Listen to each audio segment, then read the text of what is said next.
Hello everyone, I'm Scout Yochum and this is my senior research design project. To dive right in, advertising. It is everywhere. In this day and age, we simply cannot get away from advertising. We're surrounded by marketing and advertising every single day, no matter where we are or how we live. But we do live in a consumer's market, which makes it so that companies have to up their game when it comes to advertising. And my question for this research project is just what makes an effective ad, or what is the most effective? There's an abundance of strategies that have been used for decades in business, or that businesses use to persuade customers, but I know that there has to be one that probably takes the cake, so that is what I've been researching. Throughout this research, I'll be reading and analyzing advertisement strategies and the effects on each, and then hopefully coming up with a solid conclusion to the question. And then as someone who plans to work in the field of advertising, I think it will be important to know what works best and why. According to the internet, advertisement is a notice or announcement in a public medium promoting a product, service, or event. So by promoting this service or event, the company is just basically manipulating us or persuading us into buying or using whatever they're trying to sell. So then basically I just want to know what works the best, what gets us to buy the most, or spend the most money. To me, any pop-up ad on social media is gonna get the most result, but I don't really want to know the best strategy as far as what style of advertisement. I want to know what's within the advertisement to make us feel the way we do, and therefore make us buy the product or give in. Many advertisements appeal to emotion, whether it be guilt, humor, sadness, empathy, whatever it may be. When these advertisements appeal to our emotion, it really just kind of puts us in the shoes and, the situation and wherever the ad is taking place, and then therefore makes us want to buy it. Looking at it through a business perspective, knowing the best way to get your product sold could be the difference in sales. Honestly, that is the goal here, is to make the most money.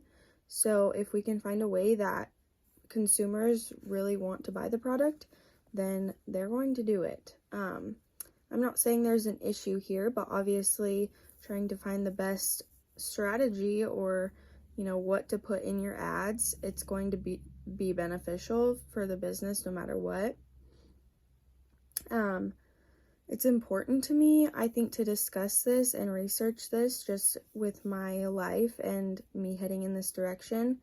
So I was excited to start this research, and an example of this kind of visual image that I'm trying to research and get why we feel the way we do when we see these things. An example of this would be food. When you see a food commercial, you're going to see the actual food. It's going to be important that they add those pictures, those graphics, to make us feel hungry or like we desire to have that. Whereas in an insurance ad, we're not going to be as keen on the pictures. Basically, it just boils down to giving the customer what they want based on the product. So showing them what they want to see and telling them what they want to hear, and then obviously following through by giving them the product they expected, or even better. And that is probably the most important thing, because when you order a product and it's not what you wanted, you're probably not going to order from there again. So basically, this paper will rely on the emotional appraisal theory to just kind of examine our subconscious feelings toward the situations that we're put in at the time of facing the advertisement. So next, going into the literature review, like I said, I will be analyzing the emotional appraisal theory to kind of help explain this idea of emotional advertisements being the most effective. So diving into the emotional appraisal theory. Obviously, it has the word emotional, and that is a good word to describe me as a young girl who can be laughing one minute and crying the next. I am fully aware that our emotions as just human beings can be all over the place. But according to the emotional appraisal theory, there's an explanation for that, and what emotions we have and why we have them. So Magna Arnold and Richard Lazarus, they're founders of the emotional appraisal theory. And basically they just found that emotions are pulled from our appraisals, which is basically when we develop a judgment, like opinion or value. So it's our initial response to whatever we're seeing or the situation we're put in. So according to the boundless psychology, the question that appraisal theory seeks to answer is just why different people have different perceptions of an emotional reaction to the same situation. So why can we all experience the same thing and have different reactions to it? But basically that's just asking, why are we all uniquely the way we are? So I think that's really interesting. Magna Arnold developed her own theory, the beginning of this in the 60s, which has then obviously been researched by many psychologists. And she mentions at first that the appraisal starts the emotional process by just having this psychological reaction to whatever we're seeing and the actual experience itself. So then in the 90s, Lazarus developed his own thoughts on this theory, and he kind of tweaked it into how we how the order of our emotions, like the steps of it. So yeah, that's kind of the foundation of the theory. And then Lazarus went on to state that there's specifically two types of the theory. There's primary and secondary.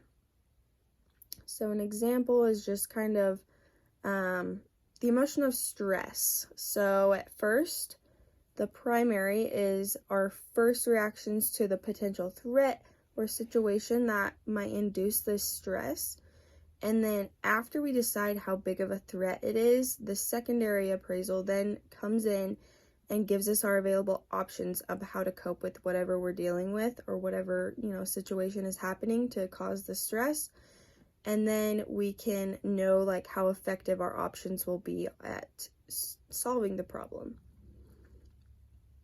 This theory is present in a lot of things in our life. Obviously, everyone has emotions every single day, but essentially the emotional appraisal theory just supplies me with a why we get these subconscious feelings when we see advertising and how it affects us and our buying habits.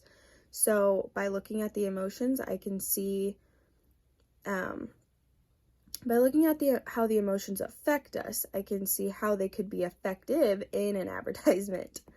So going on to just kind of look at the research, I had found one study that it kind of talked about the political side of things and how obviously politics can be very controversial and how they can instill these emotions inside us that kind of light the fire one way or another, whether we are in very much agreement to the ad or whether we are, very much not. So the next research I found was a case study that investigated translators, which basically just said that it's problematic because when something's being translated, the translator actually forms these opinions and like portrays the message a certain way, which then gives it to the next person a certain way, so it might not be how we meant to or they meant to give it out, but that's just communication in general, in my opinion. That's just how, how it works. But the next one was tourism.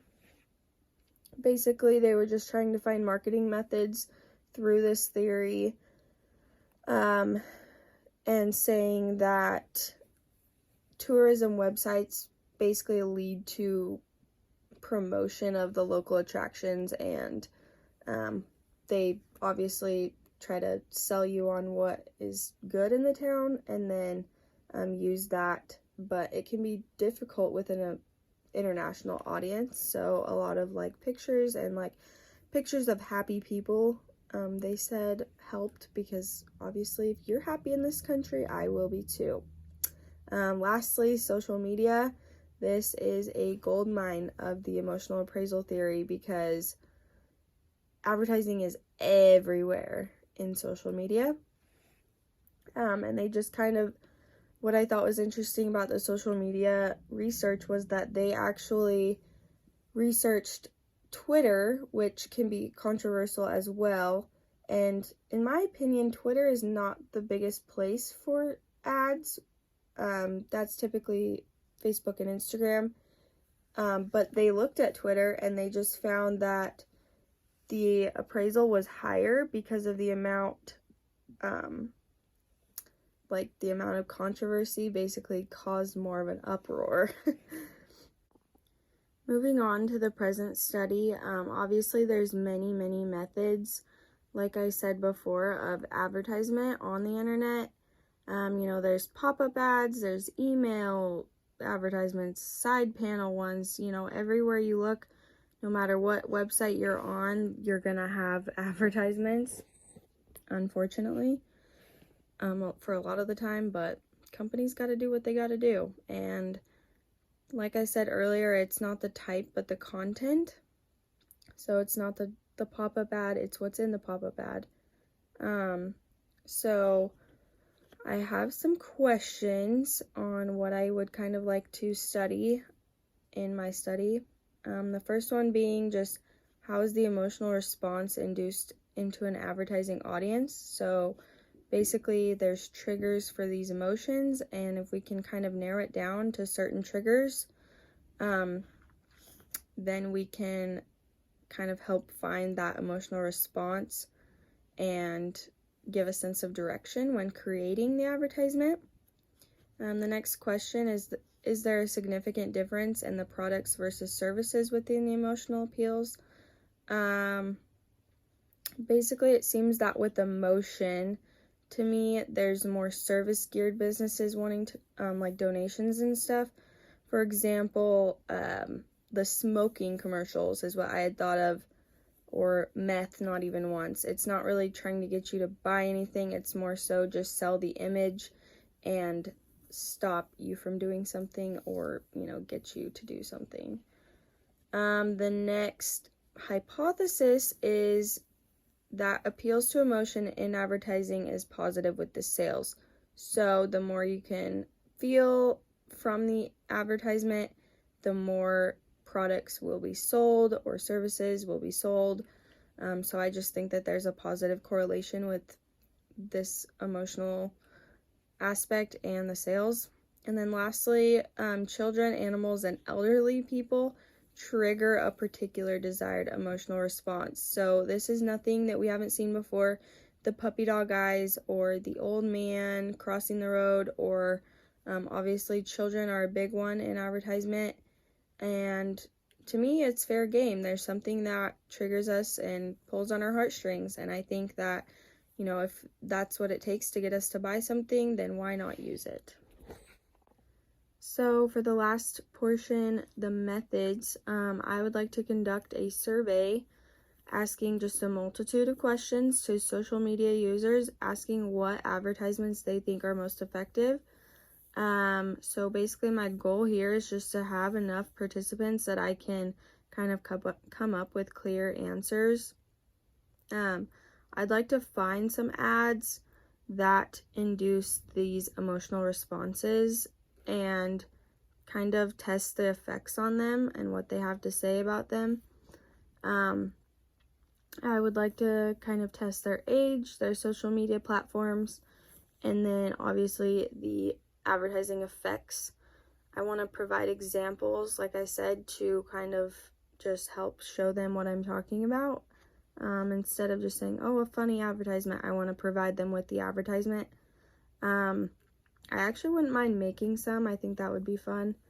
But basically, I just want to specify whether it's a product or service and then see what comes of it. Like I said, I think a lot of services appeal to the emotional side of things and might not be buying something, but at least it puts you with that feeling and might make an impact. So anyways, that's all I have. I am looking forward to researching this and just really getting to the bottom of this research question.